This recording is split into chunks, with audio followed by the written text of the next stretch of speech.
Perfect. For hydration, that's pretty risky stuff. Short needs to control Pine. Otherwise, yeah, the Pharaoh's gonna have a bad time. We'll see what hydration does. Unbelievable! What is this? Unbelievable! Pine! I can't take it anymore! That does go down. A res comes in from NYXL, and here comes Pine. Gets one, gets two. Looking for a bit more, gets another one. Are you kidding me? This guy is gonna single-handedly change the point back over to NYXL. Gonna kill everybody. Oh! Okay, Pine, Big Boss Pine is on the scene. Not many Widowmakers would go for this play. Yeah, but Pine would.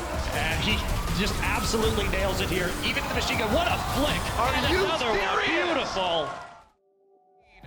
솔직히 빅보스란 거에 대해서 좀 얘기하자면은 개인적으로 제 생각에는 좀 불안감이 좀 크죠. He's missing home, he's missing family, he's missing friends, he's missing Korean food, and he just doesn't seem to have the energy to play. 처음부터 돌아가자면은 고치 메타가 나오고 좀 충격을 먹었어요, 첫 번째로.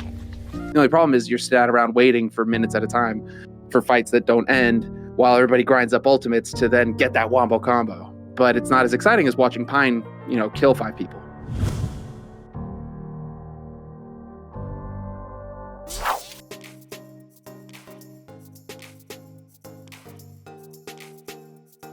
Hey folks, before we get into the video, I want to make sure that you know that this one is brought to you by Geico. Excelling at Overwatch isn't easy, but you know what is? Switching to Geico. 15 minutes could save you 15% or more on car insurance. So check out the link in the description for more info. All right, back to the video.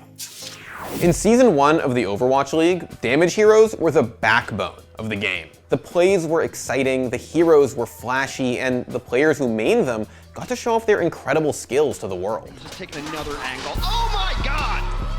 Oh, there we go, Saya! Triple kill from him! The huge plays! Just tombing him! Get out, Valiant! Dive, the dominant meta at the time, gave us big plays and even bigger personalities. And one of those personalities was the New York Excelsior's DPS legend, Big Boss Pine. You can do it. Well, not that time he can't, as he gets disconnected from his Mercy. Finds himself in Pine's crosshairs right there. And they continue to get... He's so aggro on this McCree. He rolls in, somersaults in. That's another 3-kill life for Pine. Okay, so in the span of 25 seconds, he gets the Deadeye! We'll see what hydration does. Unbelievable! What is this? Unbelievable! Pine! I can't take it anymore! Not many Widowmakers would go for this play. Yeah, but Pine would. And he just absolutely nails it here. Even the machine gun, what a flick. Are and you another one, serious? beautiful. This guy's a living highlight reel, man. Pine's rise to stardom was as relentless as his playstyle. 제가 왜 이거를 선호하냐면요. 앞에 나가서 다 쏴죽이면 이거 너무 멋있을 것 같지 않나 해서 그 말대로 빅보스 파인이라는 게 탄생이 되고. His carefree attitude and his incredible hitscan abilities made him a fan favorite in no time. But it wasn't all fun and games.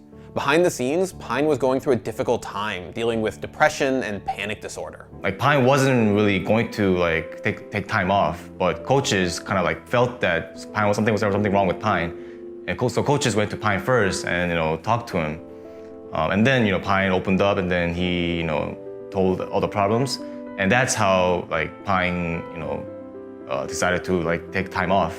Overwatch gave Pine a reason to leave home and pursue his dreams, but he couldn't help but get homesick. He's missing home, he's missing family, he's missing friends, he's missing Korean food, and he just doesn't seem to have the energy to play, so that's why he's currently taking a break. But you know what, Big Boss Pine? Your team got your back, and the fans in here got your back. We hope to see you back on stage very soon. After taking some time for himself, Pine returned to NYXL's bench, waiting for his chance to be their secret weapon. But due to a massive change in the meta, Pine never got that chance. On the far, this combo's worked well for them before, but as soon as they see the defensive setup, they will just simply swap it away. Crucial time lost here for the Outlaws. I'm just letting the fans give their, the fans here in the studio give their opinion. Well, you want your team to win, right? They're gonna have to play what's meta. I think that after a while we realized that was maybe not really conducive to exciting gameplay, or at least a varied array of different gameplay styles. I don't know, something about Overwatch just kind of tilts me. I feel like winning doesn't feel as satisfying because you're running goats to win, and then losing is even worse because you feel so useless. The rise of the GOATS meta brought DPS heroes to their knees. They were made almost obsolete in a game that once relied on them for its most memorable moments. The shift came so quickly that it left many players scrambling to learn new heroes that they weren't used to. Players, when you think back to Season 1, who had that, where it was like Pine, he could just play Widowmaker, McCree. Like, he didn't really kind of have to play anything else, where I feel like even players like Decay, who came in as like a really big hitscan player, his first year in the league, he had to play a ton of Zarya because of GOATS. Then we've even seen him play Genji. Like, that role is just, I think the role of that hitscan, like, only player is kind of gone. 처음부터 돌아가자면은 고치 메타가 나오고 좀 충격을 먹었어요, 첫 번째로. 아니 뭐 이럴 수도 있구나. 내가 이제 여기서 뭐를 연습해야 되지? 자리아를 연습해야 되나? 비기트 연습해야 되나? 처음에는 좀 너무 당황을 했어요. 신기했어. 그러니까 게임 자체가 완전히 바뀌니까. 그러니까 총만 쏘다가 진짜 갑작스럽게 바뀐 거잖아요. For Pine, the GOATS meta basically put him out of a job. He was warming the bench when he should have been clicking on heads. One of the things Blizzard tried to do to fix the game was introduce 2-2-2 role lock, but that didn't do much to help lagging viewership or interest in the game either, and it led former pros like SEAGULL to express their frustration. The weird part about it is people don't talk about the game anymore. I watch a lot of stuff. There are probably less than 10 Overwatch YouTubers. The only other major places for discussions in most games is 1, Reddit, 2, YouTube, 3, Twitch. Well, turns out most of the Twitch streamers are quitting. Superstars who started in Overwatch, like Sinatra, were heading to other games or retiring. And Pine joined the ranks of dozens of players who just didn't see a future in pro Overwatch. Teams just weren't signing DPS players. Pine was not finding himself in the new meta, and the pressure was becoming too much to bear. Pine retired and switched to streaming. Meanwhile, Blizzard was desperately trying to make their game exciting again. Whether the meta changes or not, people will end up not liking the current meta. And I already see that happening. Like, I've seen people say, well, GOATS is dead, and now it's just double sniper, and that's going to be terrible. Or, oh, now everybody's just going to play McCree. And at a certain point, I'm like, what the hell do you people want? Role lock may have killed GOATS, but it did not save Overwatch's aim gods. See, after GOATS came Double Shield, which brought back damage, but characters like Widowmaker, McCree, and Ashe, the hitscan heroes who rewarded good aim, were not playable. And Overwatch continued like that for a while. Damage was in meta, but hitscan wasn't. And that's what made people realize that aiming may really be dead in Overwatch. By losing their focus on aim, Blizzard found that they were making Overwatch boring. Problem is you're sat around waiting for minutes at a time for fights that don't end while everybody grinds up ultimates to then get that wombo combo. But it's not as exciting as watching Pine, kill 5 people. For lower level players, aim never mattered as much because Blizzard never expected you to master a skill you were just learning. But for competitive players, moving away from hitscan heroes meant that there was less incentive for them to get better at the game's mechanics. Shields, stuns, AoE damage, heals, overpowered ultimates. There is a long list of abilities that were outclassing aim in Overwatch. Well, why would I play a strict damage dealer, like Tracer, for example?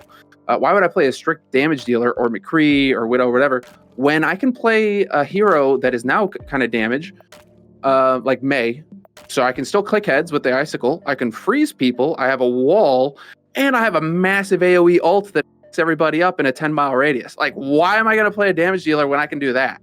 In an effort to please everyone, Blizzard ended up pissing off a lot of people instead, and folks from across the community weren't shy about voicing their concerns, including XQC. Because shooting shield is not enjoyable for anybody. The pros, the devs, the moms, the dads, the pro players, it doesn't matter. Everybody hates it. Over the months, Blizzard tried all kinds of things to fix Overwatch. Some of their attempts worked. I want to remind everybody that the experimental card is not targeted at bug fixing or stability or anything like that. The experimental card is really focused on radical gameplay changes or things that we want to try out and get your direct player feedback on. Then in early July, when season 23, the normal competitive season starts, competitive open queue will now become an official mode that will be supported alongside the role queue competitive queue. Right now, from as far as I can tell, the general player base as well as content creators are the happiest they've ever been. I've conducted 2 polls on this question on YouTube and Twitter. Both of them were overwhelmingly positive, and many notable community members have been quite vocal on the success of the recent patches and changes Blizzard has put through to the game. And after tons of patches and listening to community concerns, things are actually looking a lot better. We've seen a lot faster movement in terms of balance, which I think has been really good. I think combined with like the faster balance in the hero pools, it's really kind of opened things up this year in terms of Overwatch League. And I think just building on that, well, since the league's over, right? We've already seen a ton of balance changes and big adjustments to the game in general. There are a bunch of competing factors, right? Like how the durability of heroes versus the burst damage potential and such like that.